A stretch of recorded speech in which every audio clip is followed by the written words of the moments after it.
But you said earlier, honest conversation. Yeah. And, that was, I think, the basis of our relationship. And the thing that you really, for me, really helped me with was to go, hey, let's really look at this martial arts thing honestly. Does that thing really work? Well, now why are you teaching that if it doesn't really work? Okay, well, I could fool myself and just say, well, in a real self-defense situation, it can happen. It's possible that this thing could work. But honestly, if you're going to train a fighter for the cage, you're not going to train them in things that, this might happen once every 15 years right. if you're fighting every day. Right? So I'm just, that whole honesty thing. And, my background as a scientist, biology degree from USC and working in labs and such, really it comes down to that scientific method of saying, hey, first we have to have humility. Or we say, I don't know the truth here. Right. Let me go find it. I'm not just going to say, hey, this is the way it is. I'm not going to look at anything else. Let's just be honest about it and then go do valid testing, not fake testing. Someone's holding their arm out for you and you do all these things and they fall down. Right. But let's add some resistance in there and actually get to it and see what works and what doesn't. So I want to thank you because when we met, I think you remember that I was teaching, when I would teach seminars at that point in my evolution, I would say, okay, I'm going to do the martial part and then we're going to do the art part. It was about 50-50 in the seminars. Right. And our conversations and you being what many people would say very blunt, but right? Yeah. But you're just like, I'm just going to be honest with what I think and I'm going to tell you. And if you don't think that's right, you tell me, right? Which is the best way to do it. So because of your influence in our conversations we had and your quote bluntness, but just direct honesty, and I really reassessed what I was doing and said, you know what, I have to do it just like my science. I mean, this is what I end up understanding my thought process. I have to do it just like I do science. Right. We have to test everything and just say what the results are. Doesn't matter if it's the results I want or not, or I wish would happen or not. So I have to see what the real results are and pass that along, especially because my main goal is to teach people to defend themselves in a very bad, possibly life-threatening situation, right. A life-altering situation. That's my main focus. And I have to be honest with that. I can't be teaching people things that don't have a good track record. So right. I just want to, as always, I give you credit, but I want to thank you to your face through the phone for that again. Well, I appreciate that. I was thinking about this. A good percentage, as I'm sure you know, of the head coaches and the first generation, the old school SBG people, the first group that was with me, a lot of them were JKD people, JKD instructors. They kind of made that transition. But the vast majority of our students now around the world would not know what Hubud was or anything like that. So if we have those kind of conversations with most of our students, is kind of foreign. And some of my students and some of the people around the world might not know who you are. So this is a good chance for them to get familiar with you just because they don't swim in the JKD circles. Right. But when I was thinking about that, one thing I did want to make a note of was in the very early 90s when I started kind of moving away from JKD and had my own ideas about what I wanted Straight Blast Gym to be. Every one of my contemporaries and peers and coaches I had in Jeet Kune Do at the time had a negative view of it. They either thought I shouldn't be saying what I'm saying, or they thought, okay, what you're saying is true, but that's not what people want. It was more cynical in the sense of, well, people want certificates, people want to click sticks together. Nobody's going to want to actually wrestle and tap out and get hit in the head. Right. And the only exception to that was you. Like from the very beginning when I had conversations with you, even if at that time what I was saying you may or may not have agreed with, you were always very encouraging. So I think that's important. It was important for me. It was important for my trip. and my journey. And I think for most of our students that are listening to it, and if this is their first introduction to you, that should be all they really need to know. And it's a good place for us to start. All right. Well, I tell you, I'm glad I had some sort of influence, but it was just the truth. That's the thing. Not to mention, we're not always right about everything. Right. But, aren't you supposed to express what you believe? And aren't you supposed to be able to say what's on your mind? There's this thing, freedom of speech, where you should be able to have a disagreement with somebody and have an intelligent disagreement, and everybody should be fine with that. I mean, that's what the freedom of speech is all about. Yeah. I mean, for me, obviously, as I'm in my 50s now, and I have a... What? How did that happen? Unlike you, I'm showing my age. You look exactly like I saw you 18 years ago. It must be your diet, which we'll talk about later. Man, I've got some good hair coloring going. I am all gray. But, you know as well as I do, people get attached and emotional to something that they've been doing, especially if it's something they've been doing for a very long time. It's very, very hard for people, which is why I always have a lot of respect for people who are capable of doing something for a long time and then stopping and turning around and going, you know what, that may not have been the best way to do it, or maybe I was wrong. But that's a hard thing for people to do. So there was a lot of, a lot of pushback, not just because I wasn't always my approach wasn't always the best, but also just because, people get emotional about martial arts. But you were always very supportive, not just for me, but actually some of the other coaches, the other people in SBG, anybody in SBG that also had some connection to you early on, of which there's still a couple coaches. They always say the same thing, that you were very, very supportive. So I appreciate it a lot. But what I think you did so well is, I have to say, my approach, like to talking about, hey, that doesn't work. Mm-hmm. In, when you add resistance, somebody's actually fighting you. Mm-hmm. My approach tends to be very, quote, tactful and this and that.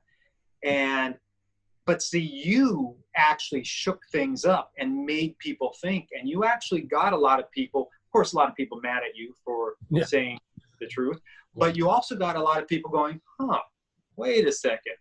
Yeah, and it's interesting for me to think that there are a lot of people watching who don't realize what Matt went through, and the negative feedback that you got, but then in the end,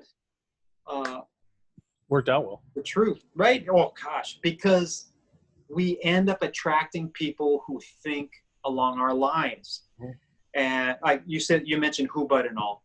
Same thing happened to me, I don't know, maybe a year ago. We're in class and there's somebody visiting class, and we're doing the colleague class. And I'm teaching the colleague class. And the guy says, I was wondering, would you mind, because I asked him, he's visiting, I said, hey, if there's anything particular you'd like to look at, let me know and we can do it during class. Mm-hmm. He says, yes. And of course, he's an instructor for a long time. And he says, could you show me how you do Hubud? And everybody in class look at each other like, what is he talking about? Hubud, yeah. Right? Like, what is this foreign language and all? Yeah. And I, my way I look at things, again, testing wise, if I'm training somebody for MMA to fight in the UFC, I spend 0 time doing Hubud. Mm-hmm. Okay. And there it is. I mean, it's just not a good return on investment for your time. We only have so much time. So yeah, it's an interesting path we've gone, but we end up with these amazing people who are all about reality. They want realistic training. Right. And one of the things, I don't think we discussed it back then, but I really learned is that difficulties we go through when we're actually adding resistance. We're doing our jiu-jitsu, we're doing our kickboxing, whatever sparring it is, all that adversity that we go through is exactly how we develop the ability to handle adversity in everyday life. Yes. And when we talk about martial arts, developing character, it's a great character developer. You know why? You develop character by going through adversity, overcoming obstacles, and dealing with all that stress, and finding a way through and becoming a better version of yourself. And that doesn't really happen unless you put yourself in those positions. Yeah. We're going to go, oh man, that guy just ran over me. What's going on there? Yeah. So, Well, that's the point that gets missed a lot. I think you remember that in particular, Paul Vunak and some of the PFS guys would differentiate. They would say, okay, we have the stuff that we use for fighting, which is basically boxing with a straight blast and jiu-jitsu from Hickson. And then we have the self-perfection part of it.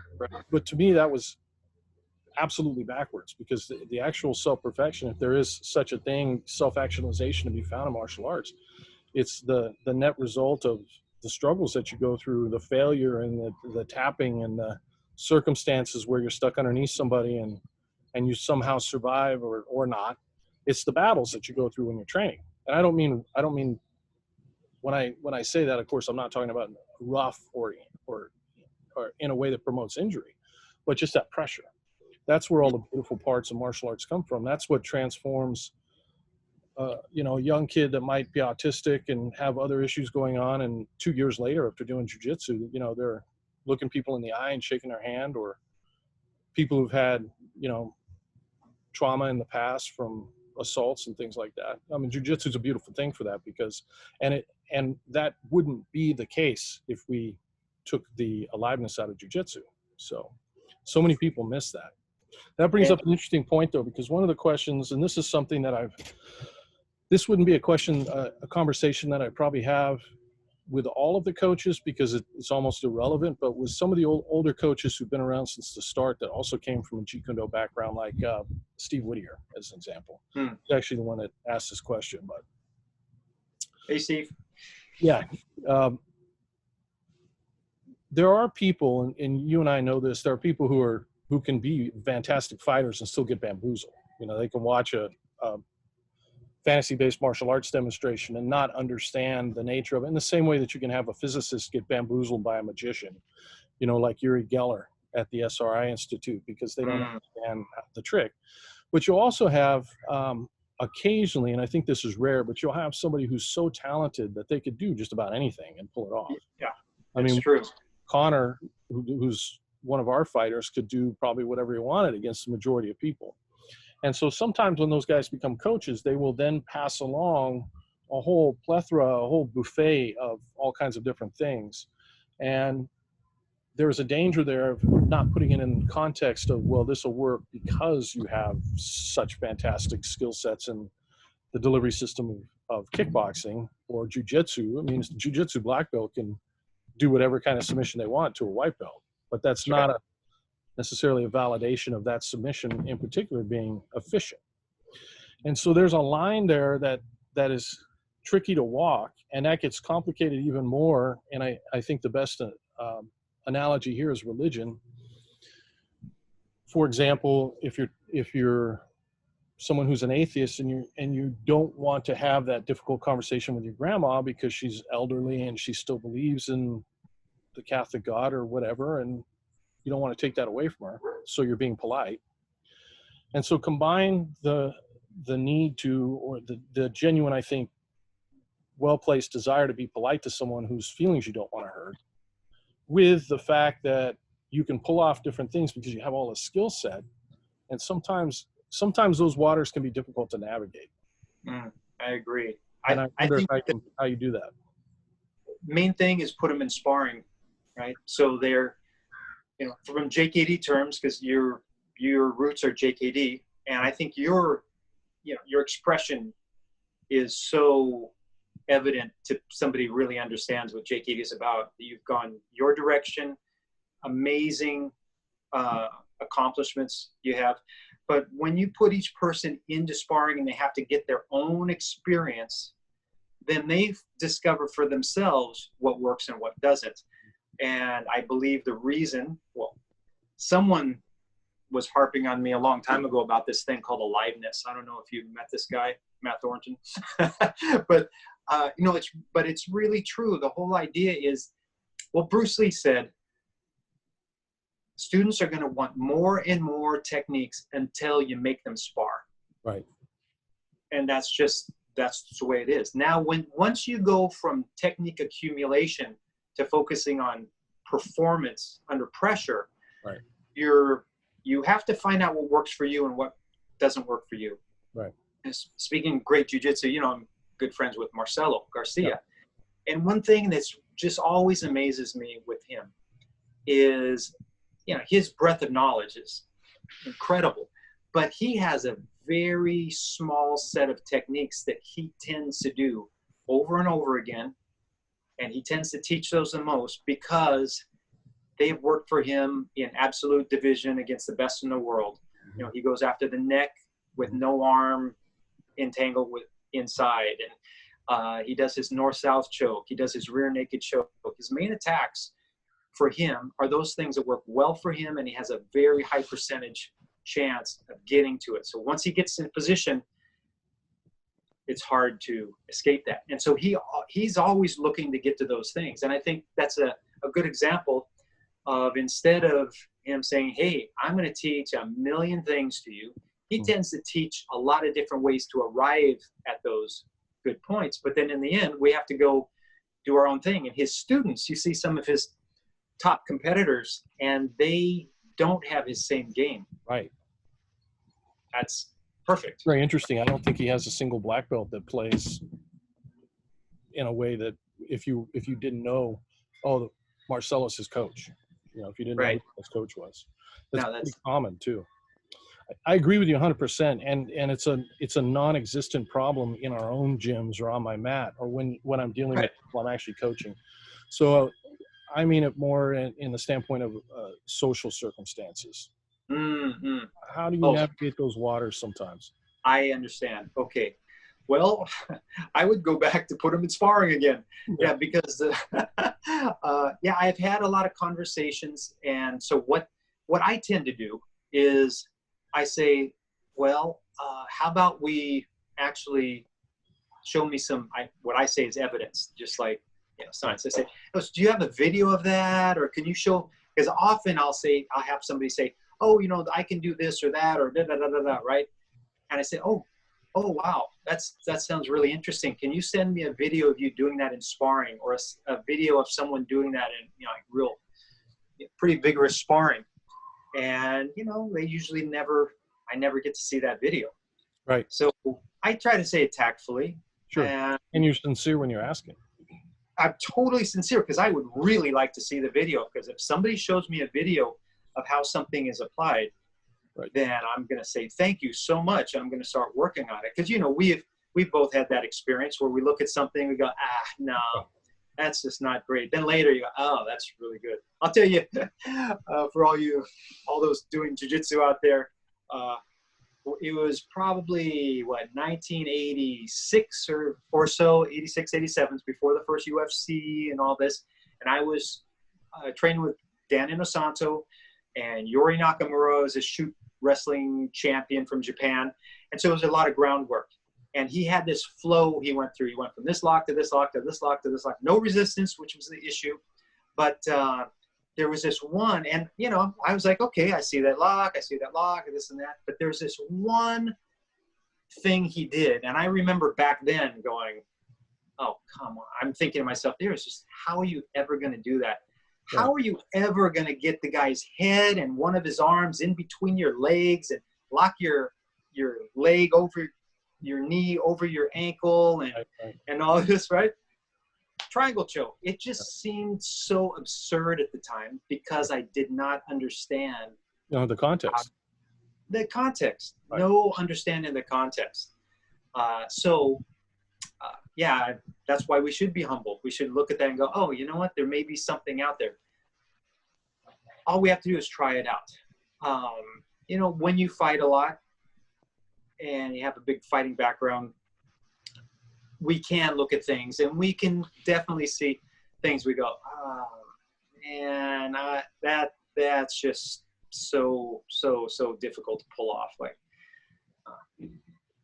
So we can do that, but I prefer to actually test it myself. Or, you know, I'll see something I think is kind of absurd, and I'll go, well, I'm going to go try it on somebody in class, or have somebody try it to me or whatever, and not really preface it for them, not say, oh, I don't think this works, here, try this. I'm going to say, hey, try this move, And they try it, and it's like, wow, yeah, that's got big problems. You're giving your back or whatever the situation is.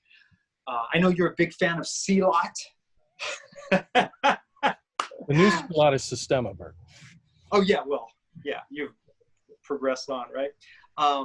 So Silat, people some of you may know, I teach Silat for the street. I have a book and a video series and all that sort of thing.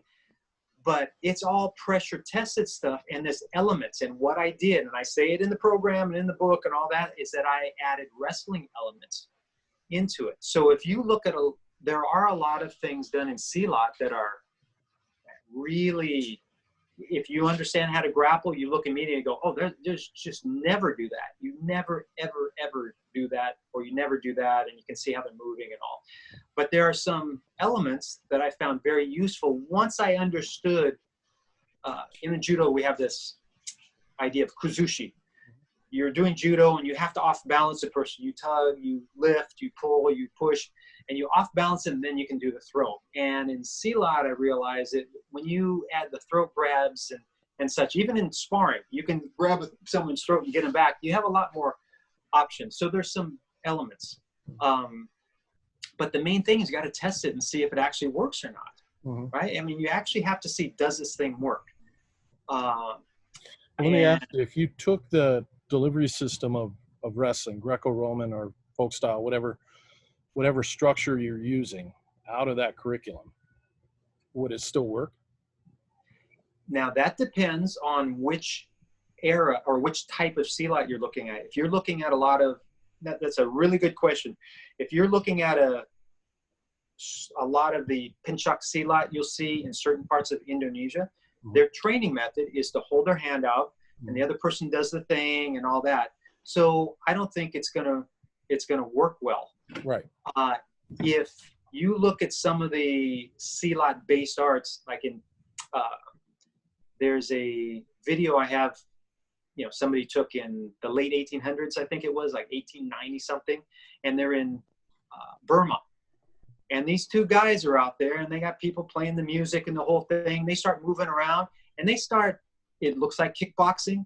Guy went in, got a single leg on the guy, took him down, ended up half guard. The guy used a hook and kicked him off. They came back up, and I mean, that, to me, that's Silat, because that's the fighting. I think a lot of the modern Silat went away and went into this one-step sparring thing, which,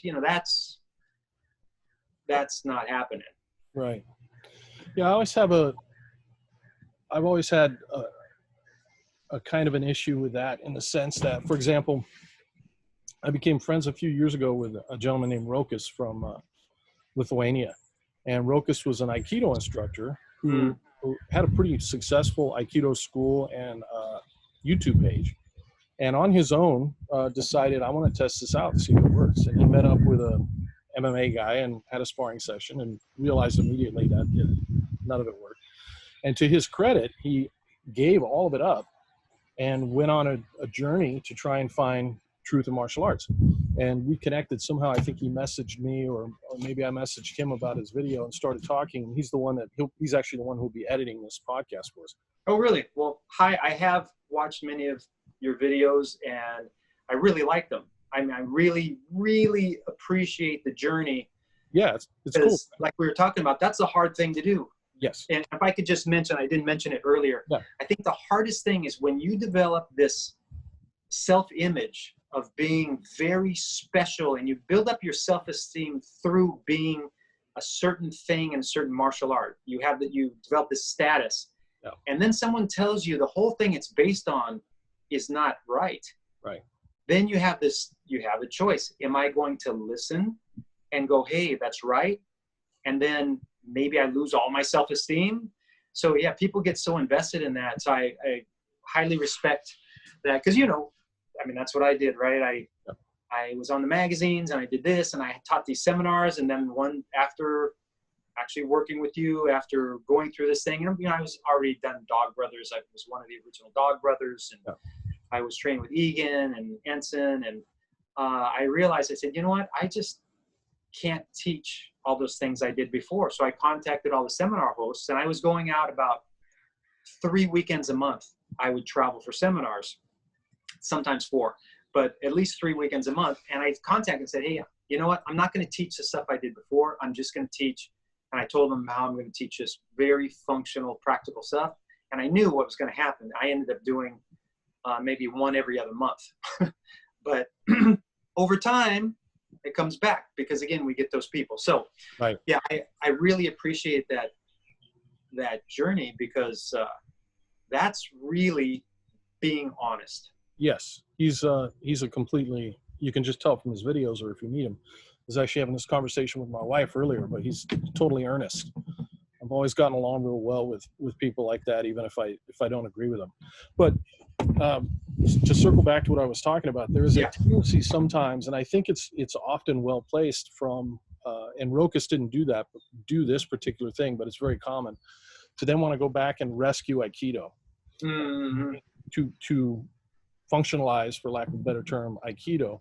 And at the end of the day, though, you have to ask, am I going to just wind up back to clinch, right? Am I going to wind up with something that looks like what would happen in a cage? And if so, what am I actually keeping of the key principles, the core movement? And that can be a tricky question because at the end of the day, there's not going to be much from Aikido that you'd keep, right? You're going to wind up being a wrestler with an Aikido background. Right, exactly. And again, with honesty, that's something I really made sure of. I'm not going to do a clinch video and add one C-lot technique and call it, oh, this is C-lot now, because it's not. Right. But, okay, to wrestling, turn the corner. Yeah. Right. I first learned the footwork and the movement on. I learned it in C-lot. Yeah. And I will say that they used it to off-balance the body and all that. And there are certain types of C-lot that I think have totally lost their thing. But going back to that video from the late 1800s, it shows you that that's really where it came from. These, of course they were fighters, and there's a reason that these things develop in a certain way, and there's certain takedowns that are really, really useful. Sure. Like I use them in Dog Brothers, as you know. Right. So yeah, I was very aware that I didn't say, okay, we're going to do wrestling. I'm going to do this first, and then I'm going to do wrestling. Right. It really is C-lot base. And then there are some areas where I added some understanding from wrestling, but since I didn't learn it through C-lot, no C-lot teacher taught me that. I mentioned this part I learned in wrestling. Yeah. So I think that's important. Yeah, and I'd be very curious to see what these guys look back like, not 50 years ago, but 150 years ago. I mean, what were those guys doing? Right. So unfortunately, we're never going to know that. But yeah, I totally understand what you're saying, because you can, and then you start changing things, and you're adding things in that really aren't from that art. Yeah. And of course, I got in all kinds of trouble for doing this because, first of all, wait a second, C-lot is for the street. It's always for the street. What are you talking about? And but we got to tell our own truth. Right. I'm very loyal to my, pretty much all of my instructors. I mean, all of my instructors I've been loyal to, but in an honest way. Yeah. But the first loyalty has to be to the truth. Right. And that's just the way it is. And just as if a student of mine comes up and says, hey, this thing you're doing, there's a better way. How about you do it this way? I'm going to accept that immediately. I think that's what we should be doing. Yeah. And if I say something and maybe somebody that taught me, worked with me and all, I just think it'd be nice if they would actually look and go, oh, that's a good idea, if they're interested in fighting. Yeah, no, that kind of thing is important just from a standpoint of integrity. When I first opened my very first school, actually, I'm trying to think I think you must have gone there, the tiny little place that was on the second floor. Yes. Yeah. Oh, yeah. I taught a seminar up there. Okay. Yeah. I thought so. Yeah. But when I first opened up there and I had Hickson out, the trip where he gave me a blue belt, he was very clear on that. He's, because I asked him, I said, listen, the whole reason I started teaching was so I can get training partners. That was I had no idea, no vision of making it a career. I just needed people to train with. And so I had to teach them because the other people weren't interested in doing that kind of training. And Hickson said, absolutely, you can teach, but just make sure you always call it, say where it came from, and call it Brazilian Jiu-Jitsu or Hickson Yes. Jiu-Jitsu, and, you know, don't call it something else. And with the initial videos that I put out, functional Jeet Kune Do is essentially MMA. Right. But to me, Jeet Kune Do has always been a concept and an idea that you eventually, to my way of thinking, Jeet Kune Do is what SBG does. Yeah. And then the name became irrelevant because, like I said, my students now don't have any context for that. It's just not important. So, we teach what we do. But sometimes I think the tendency to change things and rename them comes from a nefarious place, because people are just obviously trying to capitalize on the name of something. But often I think it's well placed, and they're actually just trying to, I can't think of a better word, but like rescue a system, try and bring it back to what they believed it must have been like in times past. Right. But I often wonder, if that's a quixotic journey, because at the end of the day, you're going to wind up coming back to functional delivery systems of stand-up, clinch, and ground, Right. Well, that's what I find. On a scientific approach, it would seem like we should be looking for what all those things have in common. Yes, I totally agree. It's like weaponry arts. If again, I had the good fortune of training with Illustration. For those that don't know, there's this man who was a grandmaster in the Philippines, and he wasn't a grandmaster because he was wearing some uniform and somebody gave him a certificate or he promoted himself. He never wore, he wasn't wearing uniforms and all. He fought with a sword against other people with swords. Like self-defense wise, when he was 16, he cut somebody's head off who tried to cut him down with a sword. He did actual sword matches, sword against sword matches. And then World War II, he did a whole bunch of sword work in the jungles of the Philippines.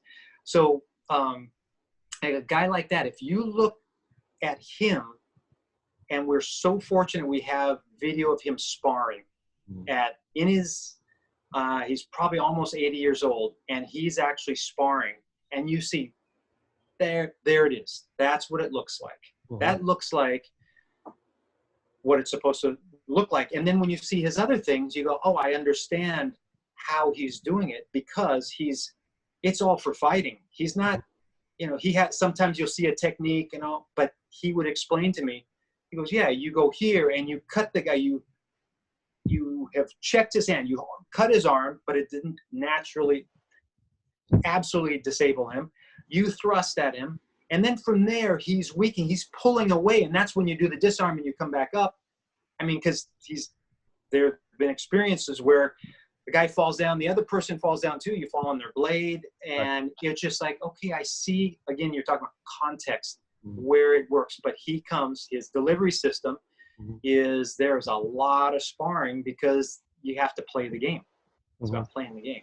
So yeah, I understand I would be somebody who is inclined, as you know, to quote, rescue systems, but again, I have to do it honestly and say, not go, oh, yeah, same thing. Like, okay, I'm going to do MMA now, and I'm going to add a finger jab, and now, now it's some deadly Southeast Asian something or other. Right.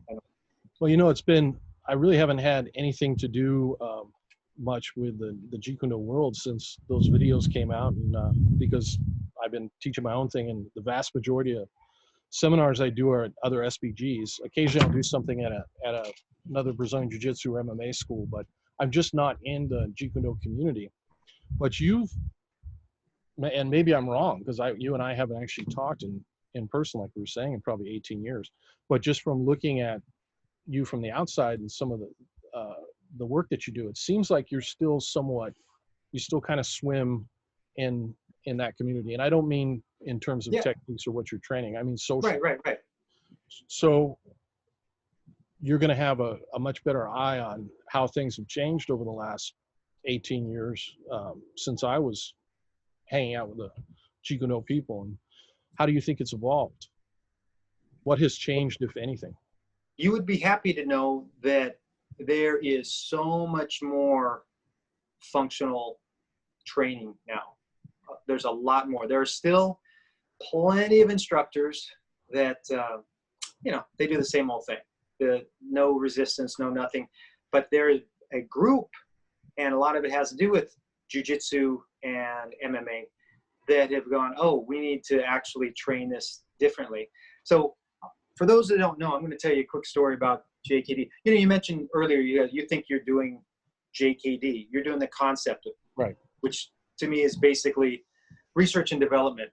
One thing that's come clear to me in the last, many years here is you can say, hey, there's this thing called Jun Fan JKD. It's what Bruce Lee did in his lifetime. Mm-hmm. And there are good lessons. There's actually a good fighting art. If somebody wants a stand-up fighting art, there's some good stuff.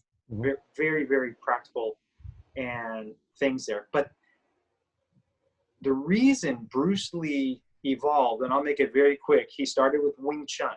Mm-hmm. He moved to state of Washington. He went to go to college. He expanded and added some different things and made what he called Jun Fan Gung Fu. His name was Lee Jun Fan, so Bruce Lee's Gung Fu. And he did that for quite a while. Then he went to LA, and he still called it Jun Fan Gung Fu. He went to LA, and he started hanging out with Joe Louis, the karate champion, Chuck Norris, Mike Stone, he spent time with, who's a good friend of mine. And what happened is he realized through his research of adding fencing and boxing, he realized that he needed to add boxing after he had a fight that took a lot longer than it should. And one of his students who was a boxer, said, hey, you should look into boxing because you could probably finish it faster. Mm-hmm. And then he took fencing, and he realized the two things that those two arts had in common were the sparring, and they used protective equipment so you could survive the sparring. Mm-hmm. And so he put on equipment, and when he was in LA, he started sparring, and in his words, all out sparring. Mm-hmm. And that's where he got the idea of calling it Jeet Kune Do, because he had this idea. He understood, in a letter he wrote to somebody, to one of his former Wing Chun instructors, he said, I had a lot of prejudices, and I found out that they are incorrect. Because he actually did what you focus on, what I focus on now is, for 20 years, is we have to have everybody get an actual experience of what it's like to go against actual resistance. And that is what changed Bruce Lee. And so then the Jeet Kune Do, like yourself, it's taken it beyond that system that he did, mm-hmm. but applying especially the principles of resistance or progressive resistance so that you can everybody can get their own path. Right. And I think it's interesting to note, like you said earlier, when Jiu-Jitsu first came out, when MMA first came out, I remember quite a few people saying, oh, no, this is just a flash in the pan. There's no way this is going to stick around because no one wants to go in and get their face punched like that. Right. And then Jiu-Jitsu was way too hard. Mm-hmm. People are not going to want somebody to come and lay on top of them and sweat on them. I heard that all the time. I heard that. Right? Yeah. And look what's happened. Right. Because of when you actually experience for yourself, you feel first the truth of it. Mm-hmm. You know, somebody passes your guard and jumps on your back and chokes you unconscious and you tap. You can't say, well, okay, do it again. I often tell people about your experience with Silat, where there's a guy teaching, I don't think that was your school. I think that was somebody else's school, but you might have been teaching there. Was that your school? His school. Yeah. Yeah. So, and there was a Silat instructor. Stephen Plink. Yes. I liked him actually quite a bit. He was a nice guy. What's that? I liked him quite a bit. He and I actually became friends. He was a nice guy. Great. Yeah. Awesome. Yeah. He is really, really dedicated Silat guy. Mm-hmm. But I know you had something where there was a Silat guy who was telling you that Silat was better than what you were doing or whatever. And then you arranged, okay, let's try. And you took him down and you mounted and arm barred him. And I guess you did that several times. This is a story I remember. And then something came back later on and he tried again. The same thing happened. Right. Mm-hmm. So it's just there are realities when you actually spend the time to get yourself in the actual situation. Right. Those are the things that truth is like, well, I mean, he would have broken my arm. He would have choked me unconscious. Right. That's just the way it is. So, you know, I never got angry at, I never really got angry at anybody, but I never even got really annoyed at people that didn't understand that because they sincerely didn't understand it. And yes, exactly. to this day, I still feel like if somebody doesn't understand it, I need to do a better job trying to communicate it. And so it motivates me to always try and rephrase things, use different analogies, try and get people to understand it. But there was also the thing that did annoy me the most in the Jeet Kune Do community at that time, in the circles that I was swinging around, is I saw a tremendous amount of hypocrisy and cynicism. And the idea was, and this was an idea that came from the top down because I heard it, was some people are fighters and some people aren't fighters. And some people will get it. And if they want to spar, they'll get it. And others, you know, they're not going to get it. And it was a kind of, it reminded me of, I'll go back to using religion as an analogy. If you're having a one-on-one debate with a religious person, religious preacher, and at some point they play the faith card and say, well, you know, we don't really know. And of course, Exodus isn't a historical rendition of what happened, and Noah's Ark wasn't real, and they didn't actually put two animals on there. It's a metaphor. And then when he gets in front of the congregation, he preaches it as if it's not a metaphor. And if you were to poll the congregation, 80% of the congregation thinks the story of Noah's Ark is a news report. And then when you call him on it, he says, well, you know, some people will understand it, some people won't. That bothers me from the standpoint of, I don't think it's just a good way to treat people, or a good way to go around thinking about the world. And I saw so much of that in the JKD community. There were people who did get it to some degree, at least with the stand-up, they understood it. But there was, and you're definitely don't fall in this category at all. Like I said in the beginning when we started this conversation, you were always super positive, and everybody I've ever spoken to that knows you's had the same positive experience where you've encouraged people to pursue their own truth. But there was that, and I wonder if my experience was different from yours, or if you saw the same thing there. No. Yeah, I think that there, in many parts of the JKD community, there's still this idea that sparring, it's too hard for people. It's rough. Now, I must say, when I first started I actually started my training in 79, and then 1980 is when I started the Kali Academy, Dan Andersano and Richard Castillo's school. And we trained for about 2 months, and then we were told to bring boxing gloves next week, bring boxing gloves.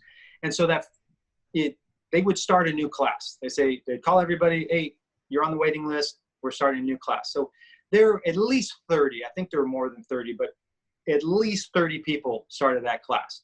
2 months later, still about 30 people in the class. I mean, it was really good training. It's very athletic training. You know, we were hitting mitts and kicking the shield and moving around and all. Then we put the boxing gloves on. We had the first sparring session.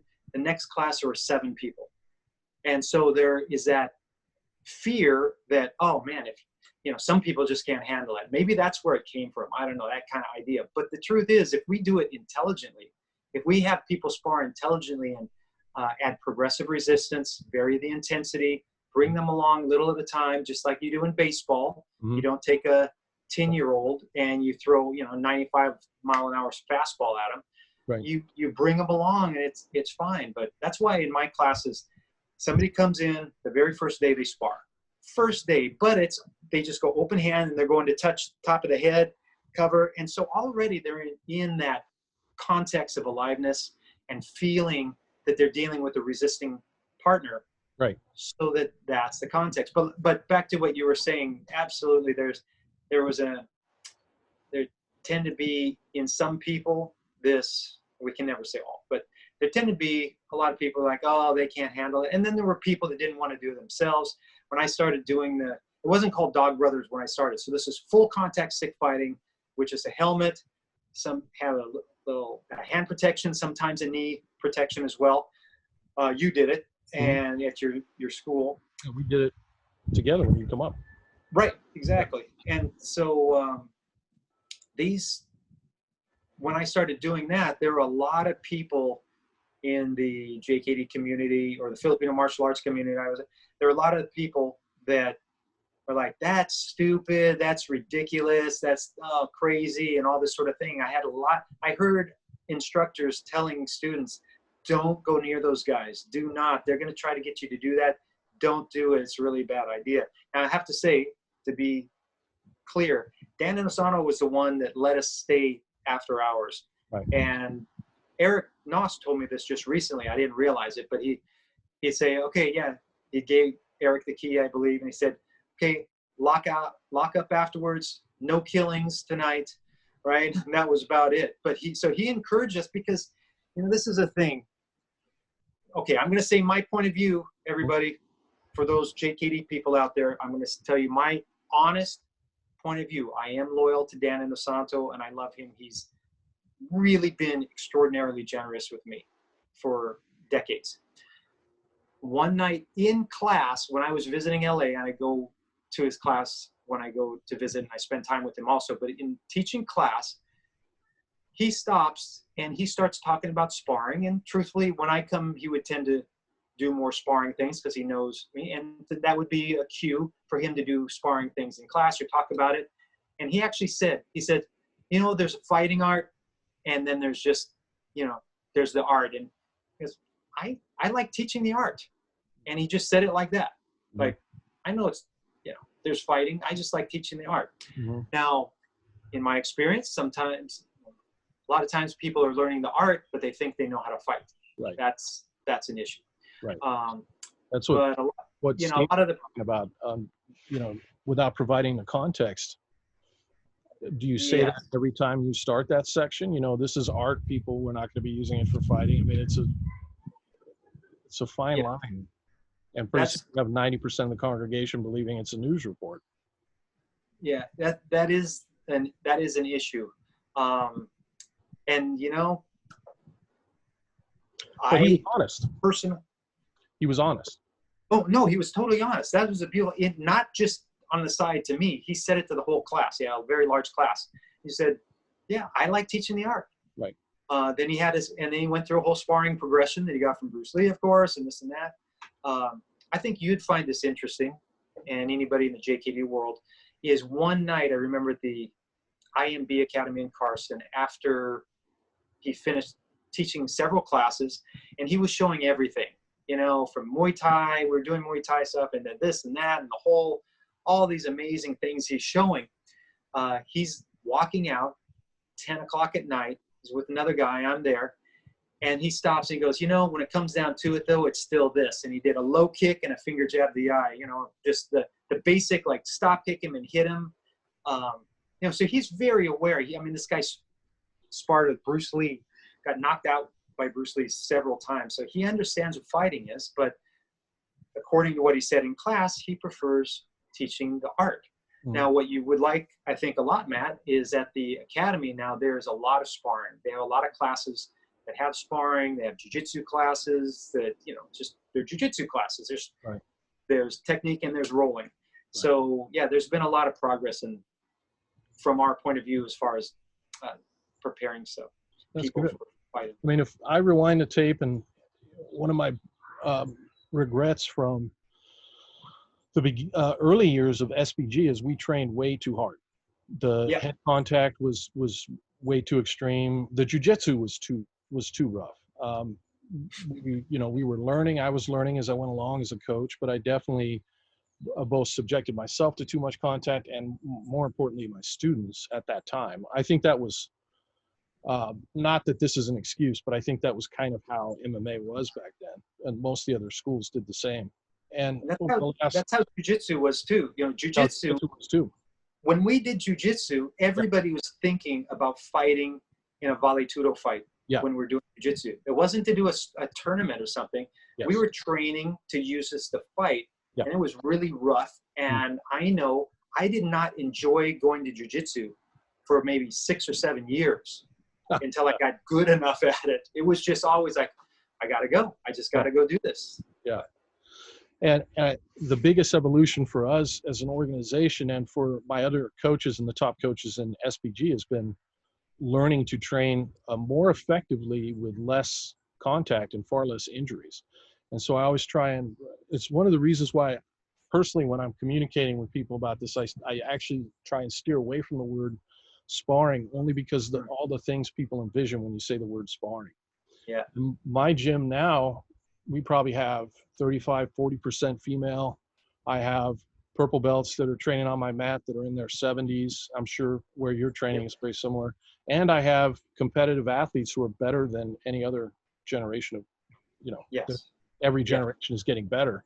It's amazing, isn't it? It is amazing.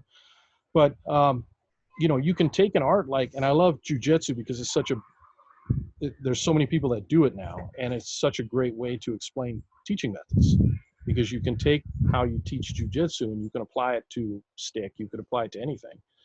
But you can train jiu-jitsu very gently and spend most of your time drilling, in the sense that SBG means drilling, which means with aliveness, in a way that my wife can do it, a young, small female can do it, anybody can do it, and get really good on the ground to the point where you're actually very, very competent. And because you can do that with jiu-jitsu, you can do it with anything. And you've been a great example of this with the stand-up and the open hand, even back way early on, which was smart because it prevents people from getting the brain damage. But it's that aliveness piece that I think is so important. It's not about, because people have this idea, well, you got to get in there. And again, I'm going back to a stereotype of Jeet Kune Do people, but for them, the other extreme was an extreme. Well, if you're going to train it that way, you're going to have people get knocked out. And maybe back then a little bit it was like that, but it's not like that anymore. And it never needed to be like that. And it never needs to be like that in order to be functional, which I think is really important, because I don't want to scare people away from training realistically. You can train and be perfectly healthy. Yes. And that it's better that way. A couple things on that is, if you go hard like that, you're going to lose people. And what's worse, the guys, I'm going to say guys, because back in that class it was guys, the guys who stayed were the ones that really didn't need self-defense. Right? They didn't need it. No, they were athletes. They were tough. They didn't need it. Yeah. All the people that actually needed it were run off. Yes. So we want to bring them in slowly and make sure it's accessible to anybody who wants to put in the time and the effort and get these great, amazing benefits we get from it. I want to mention one thing too about Dan Inosanto is he knows my path. He knows what I do, and he is 100% supportive. And that's another thing I have to really thank him for, is because he's like, that's what you're most interested in, and you should do it. And, I meant to say this earlier. You mind if I talk a little about self-defense? Talk about whatever you want. You know what? Maybe last year I started telling people this, and it's something I still feel funny about saying it, but I'm going to say it here too. See, when I was about 9 or 10 years old, I was walking home from Little League, and I got abducted by a very large, physically large man. And I had a horrible, horrible experience that literally, like, every day, somehow this thing will pop into my head at some point. Okay. So my emphasis, that's why I was very interested in self-defense. And I think as bad as that whole situation was, it actually helped me, because, for example, when you said, hey, take a look at this, is this really working, and right? Because I'm thinking, I believe probably this whole drive I have for doing martial arts is to make sure that never happens again. And I have to change, because I want it to work. It has to work. And then when I'm teaching my students, I feel a responsibility that, because I'm self-defense oriented, my responsibility is prepare them the best I can to have the best fighting chance in a really bad situation.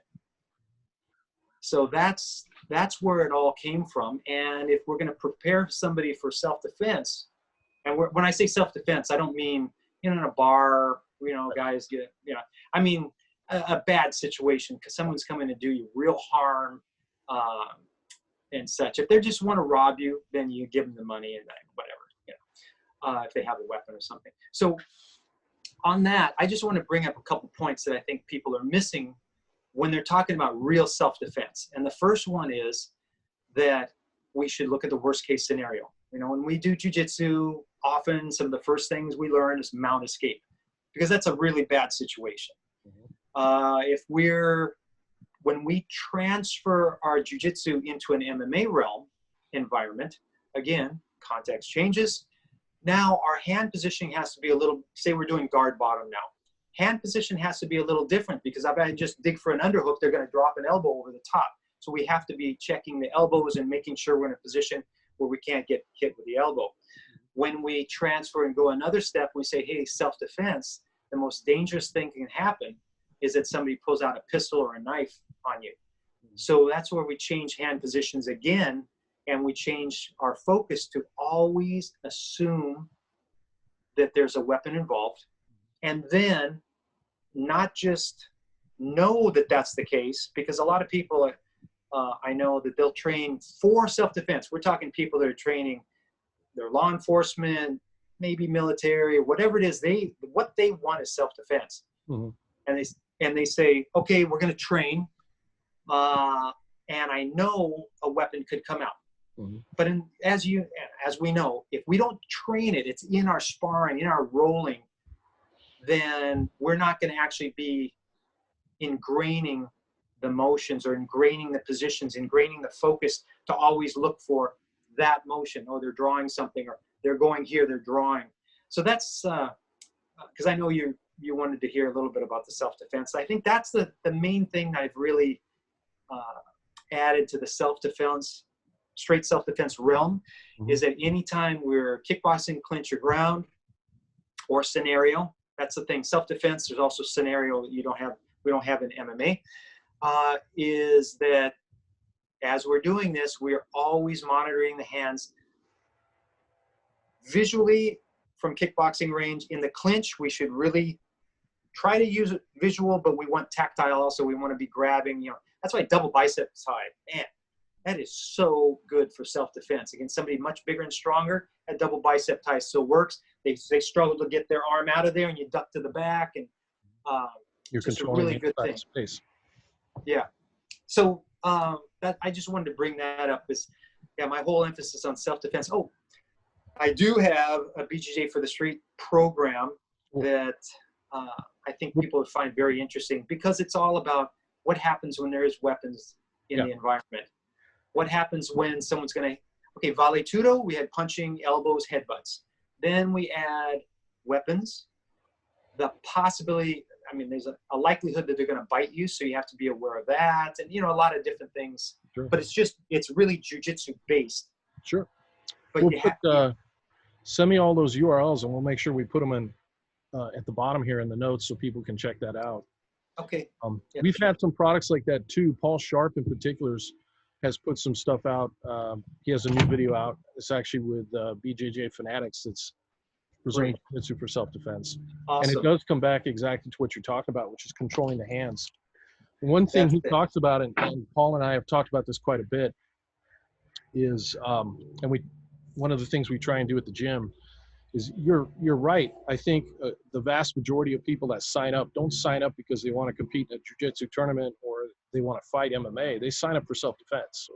Right. They'll take confidence, get in shape, but deep down, I think really what they want to do is they want to be able to not be in a situation, be able to defend themselves in a situation like you described.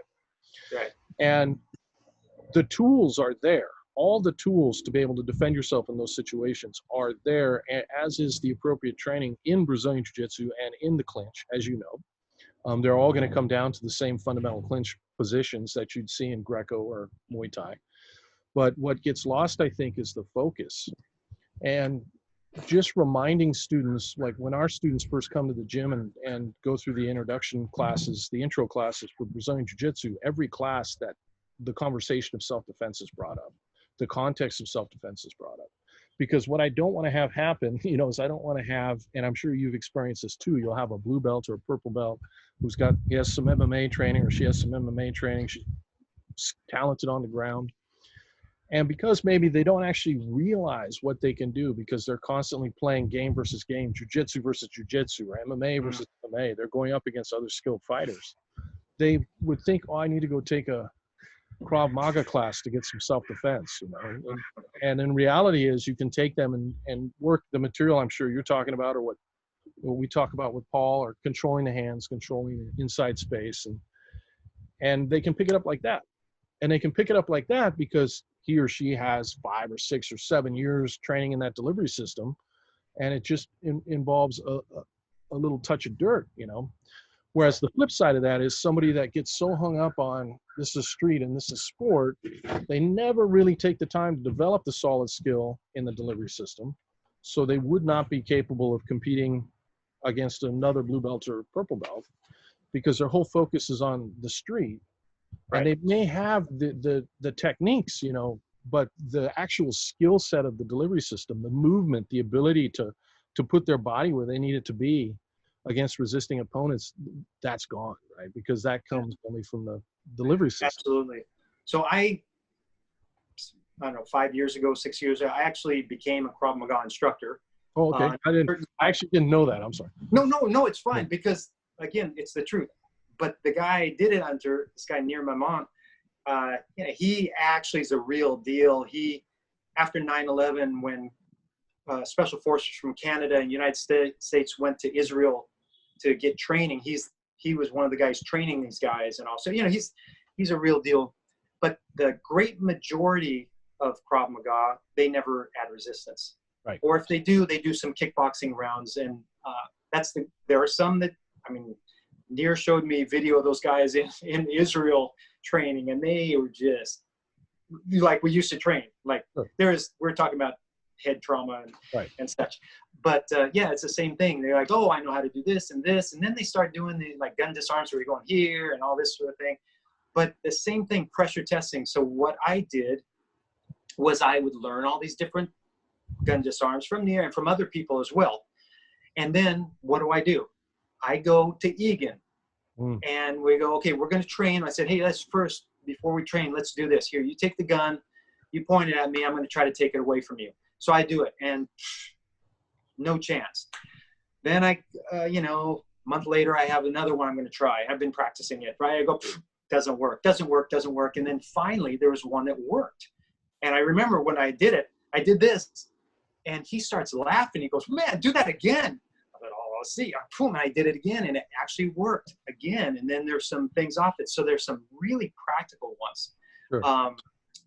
But guess what? You have to have the feeling of dealing with a resisting person, because when the first one, they move and they naturally take it out of position, you have to flow to the next one and such. One thing different in self-defense, especially knife and gun defense, is sometimes you turn your back, especially knife, because if you're doing knife defense out there, one thing to think about, we want to control the knife, of course. Well, first of all, just to be clear, we don't want to be there. We want to give them what they want. We want to be out of there. But if you have to do it to protect someone, a loved one or whatever, you want to control the knife. Mm-hmm. So, we go, okay, control the knife. That means we're going to control the knife arm. Okay, well, you have to control the knife arm in a certain way, because if you do like the old outside 2-on-1, they're going to switch hands. So it's not actually controlling the knife. Mm-hmm. So what we have to do is control the knife in a way to make it difficult for them to switch hands. So I have 3 videos of actual stabbings where the defender ends up grabbing a hold of the arm. The other person switches hands immediately. Not trained people, just people that went crazy and started stabbing people, and they get their arm. One guy had his arm, switched hands, he stabbed the guy, switched it back, and went back to stabbing. So we have to factor in the knife switch. And usually the best way, if they're this way, and you get a hold of that 2-on-1, if they face me, I actually have to turn my back to him, and I use my back to cover, to block his access to the knife as you're trying to get that disarm, which is not always easy. That's where sometimes even biting their forearm to loosen the grip is going to come in real self-defense. And what's interesting is a couple of years ago, there was a guy on a bus in London, and there was an attack, And there's video of him in the back of the bus struggling with this guy, the attacker. And you know what he did? He naturally got hands on the arm. He naturally turned his back on it. And you can see the guy trying to switch hands and he can't. And he actually disarmed him. Nice.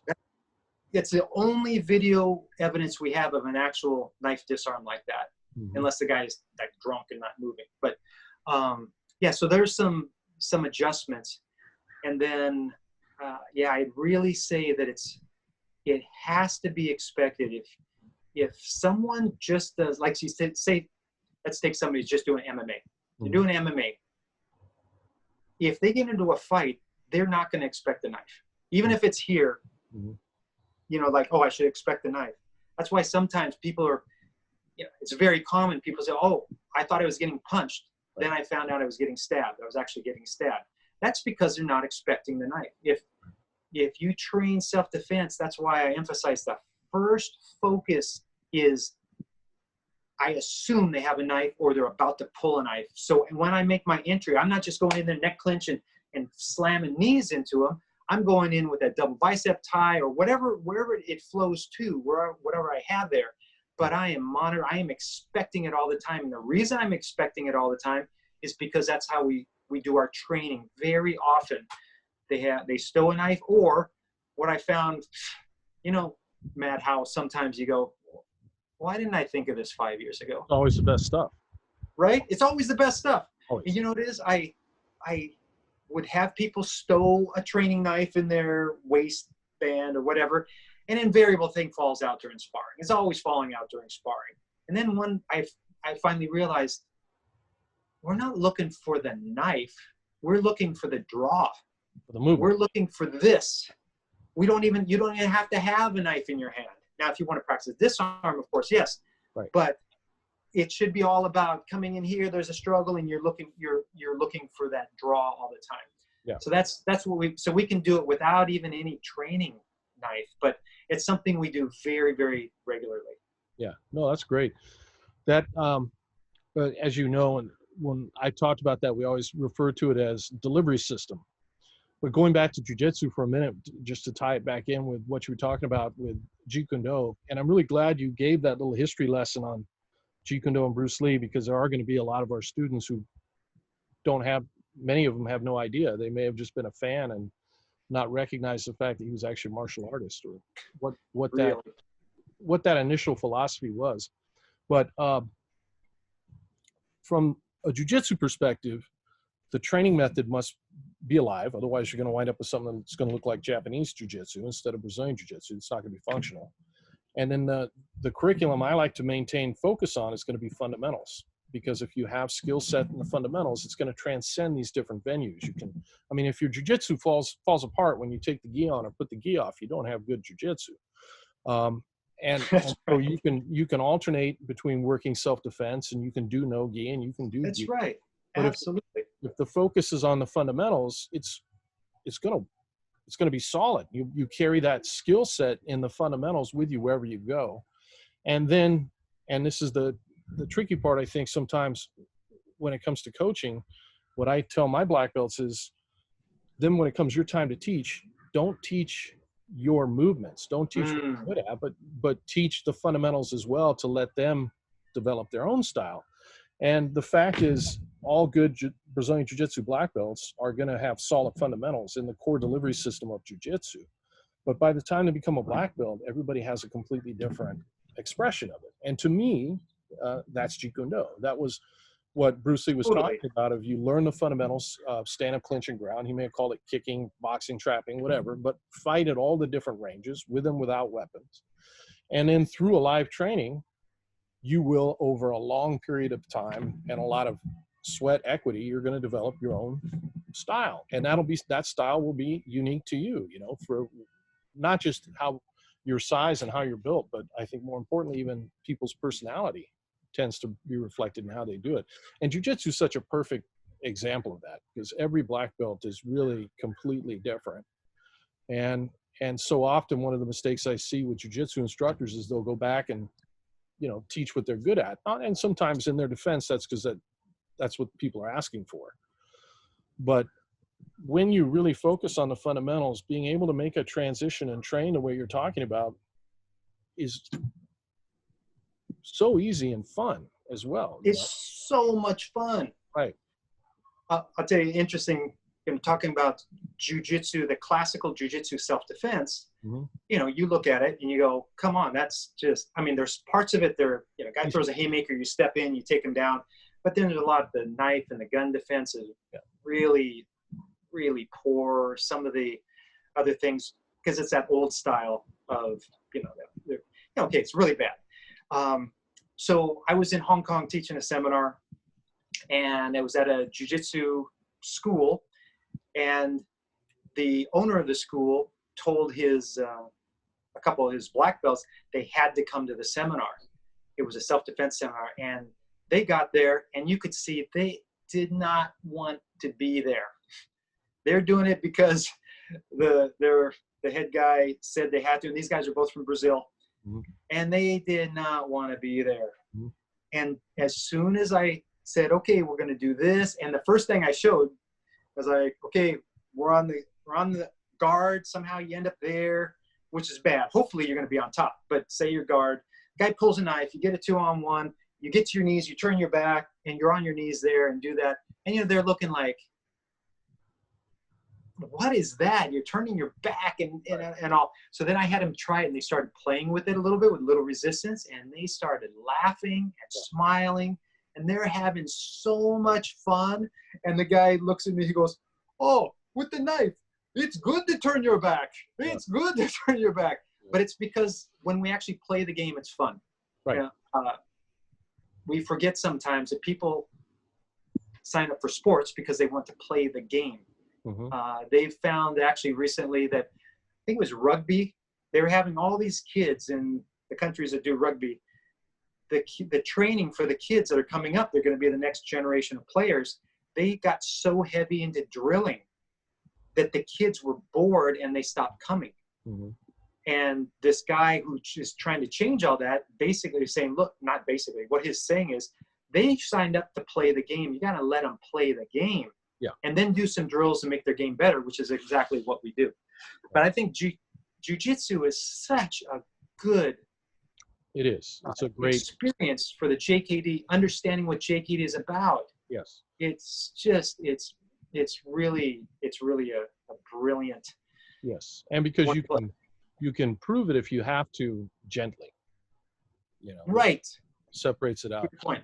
One thing I would say there is when I'm talking about drilling, or when we're talking about drilling in SBG, where our drilling is always with aliveness. Right. Yes. Right. Of course. Difference, but what we call drilling is what most other Brazilian Jiu-Jitsu schools would call positional sparring. Right.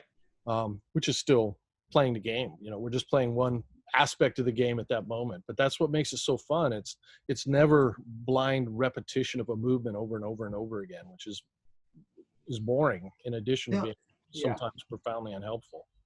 Yeah, exactly. Gosh, I mean, how do you drill something correctly if you don't know how to do it in the first place? If you don't have, again, like you said, the context and the timing and the understanding the body feel and anticipating where they're about to turn and what arm is coming up. Yeah, it's just same thing. I say drilling a lot of times. And what interesting, just on terminology, is I was talking to who was it? It was Cobrinha. Rubens Charles, a great jiu-jitsu champion. And he says, he was talking about some sort of thing. He goes, yeah, we went and we did all this, and the way he said it is, after these guys did all this stuff, he goes, then we did some training, which means they were rolling. Right.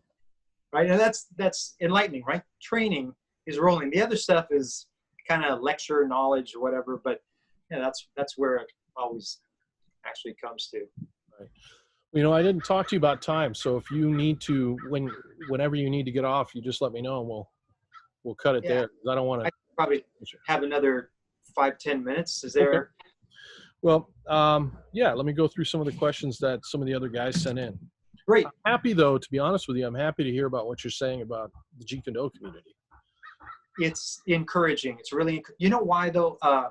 You'll see. Now, this is the other thing I wanted to bring this up too, is there are a lot of guys that are, like you had mentioned, Jiu-jitsu has been a big part of it. They're now in the JKD world. There are a lot of Jiu-jitsu black belts, and they bring a more alive approach. But then you'll see the same guy doing certain like compound trapping drills and teaching that, which, you know, it's just the chances of the exact context, the timing, the positioning, everything. And even like you would even, like, why would you do that when you could just step out and, you know, throw Why a do cross? you think they don't make that connection? Because that happens quite often. They understand it in one place, but they don't make the connection to understand it in the other aspects. And that's what I find so interesting about jiu-jitsu, Brazilian jiu-jitsu, quote, self-defense, how you get guys that are amazing fighters. They've done, you know, MMA and all, and then they teach self-defense, and it just all of a sudden there's no rolling. Right. It's like, let's do all this. We're going to roll and roll and roll. Now we're going to do self-defense. There's no resistance whatsoever, which is just an interesting sort of mental thing. That's actually my whole main mission in the jiu-jitsu world, is to try to get people to do their self-defense with resistance. That's it. It's a good goal. Just like you did the aliveness thing, and I'm just kind of doing the same thing, but just add a pistol and a training knife in there. So, sorry, what was the questions you had? Sure. My answer to that, by the way, is, and I could be wrong, but the best answer I've come up with of why people don't make that connection is because they don't understand aliveness. You know, you can be a black belt in Brazilian Jiu-Jitsu or world champion kickboxer and still not quite grasp the concept of timing, energy, motion being applied in the movement. And so to them, it's sparring. Right. And so everything else is just showing techniques.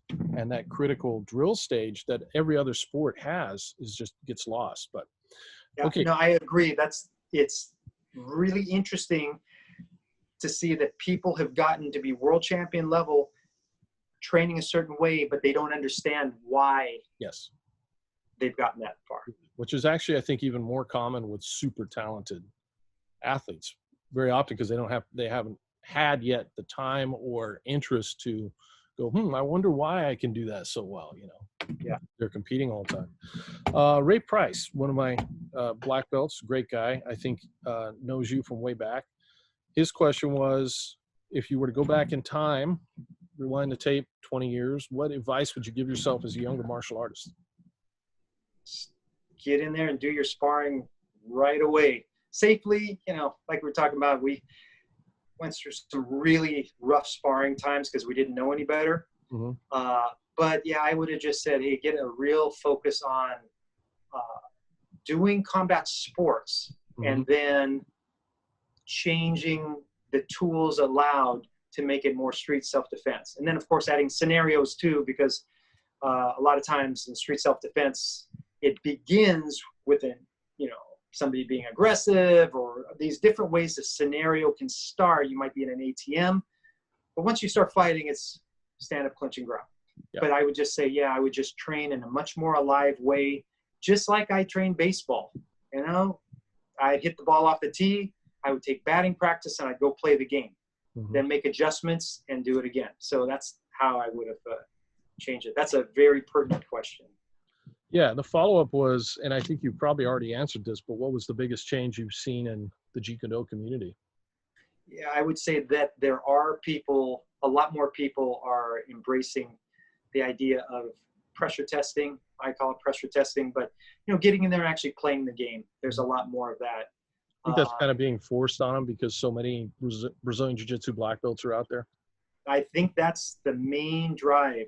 And MMA, because a lot of JKD guys have MMA teams too. Sure. So one of their students wants to fight. Yeah. Steve Whittier, we kind of talked about this as well, so I think we may have covered his question, but why high-level athletes can still get bamboozled, and others who get it but don't see the danger in passing along fantasy-based delivery systems alongside functional martial arts systems. Yeah.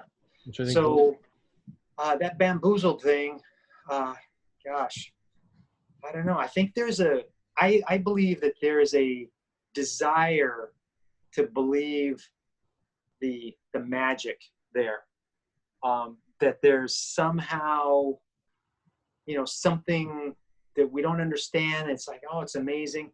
Yeah. Yeah, you know, and again, it depends on your context and all. So I'm going to bring this up. You know, I don't like to generally point out particular systems and all that, but you understand, we know that Systema, everything we've seen from Systema, it is not a fighting art. It is, like we say, actually counterproductive, because they don't actually, it's the opposite of adding resistance. Mm-hmm. It's not just a somewhat cooperative partner, it's a ridiculously cooperative partner. Mm-hmm. And here's another thing I want to tell you, and I hope Guru Dan doesn't mind that I mention this, Dan Osano, but we were talking about that one day, and about the Systema, because like he goes very often. And you know what he said? He said, he goes, you know, some of the arts that we used to think were the worst for fighting turn out to be really good for fighting aging, because there's a lot of movement in it, and it's just another way for him to get movement. And that's what he told me. He's, you know, he didn't say this specifically, but it was inferred that he's not going there to learn how to fight better. He's going there because it helps. It's another way for him to do movement, and it's better than him just doing Tai Chi every day. So that's what he told me. And so I infer that what he was saying is, you know, it's a good way for him to move and stay healthy, which he's doing pretty well. 83 years old, amazing how well he's moving. I think you hit the nail on the head earlier too, when you talked about some people prefer things to be mysterious. They do not want the mystery taken away, and the idea that there might be a magic bullet out there hidden in Systema or some other martial arts system like that people can find, I think is enticing. And yes. I think they prefer to keep it murky, you know, for the same reason that people are going to hoax Bigfoot, like the picture to be blurry. Yeah, right. That's crazy. But the unnecessary, or the downside to that, is there's a whole bunch of people who wind up wasting time. Yes, that's where I personally feel a responsibility to pass on the experience. You know, maybe we can finish with this, that there's a famous saying in Jeet Kune Do from Bruce Lee that goes, absorb what is useful. And so a lot of people think, oh, JKD, it's absorb what is useful. And that is really important, because you want to absorb what's useful for you. Some people will know that there's a full quote that says, absorb what is useful, reject what is useless, add what is specifically your own. Mm-hmm. Okay, so you absorb what is useful, you reject those things that just, they're useless, and then you add your own thing. Okay, that's exactly what you do and your students are doing, those three things. But what people tend to almost always miss, because I ask on seminars, is actually those three is actually lines 2, 3, and 4. The first line that nobody ever quotes is research your own experience. Mm-hmm. And experience means you get in there and you do the art. That's exactly what it means. Doesn't mean reading books, which is part of research. Doesn't mean just watching videos, part of research, but research your own experience. You have to experience martial arts, meaning you have to deal with a combative partner who's trying to stop everything you do. So it's research your own experience. So get your sparring time in, or however you want to call it.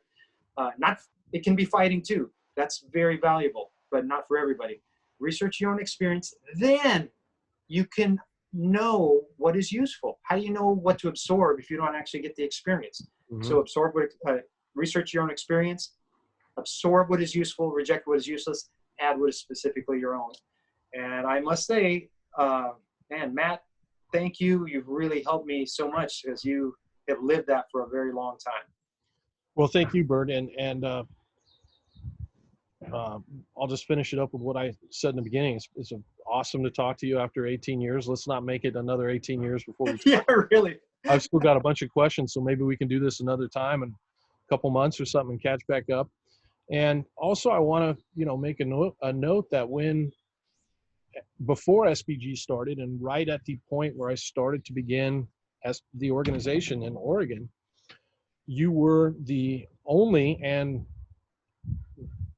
extremely positive voice from the JKD community that was there, and you were I'm very grateful for that. So, well, you know, the main thing is honesty, just honesty. We have to search for the truth, and then when we see a truth, we have to just go ahead and acknowledge it and not brush it aside because it doesn't go with what we're, you know, what's best for us or what we're trying to do or what we're pushing. And right. we just have to, you know, that's really the main thing. But now, and congratulations on what you've done. All you people out there watching, all you students, you are so fortunate to have such a guide. You know, it's good for you, Matt. Well, thank you, Bert, and let's definitely talk again soon. All right.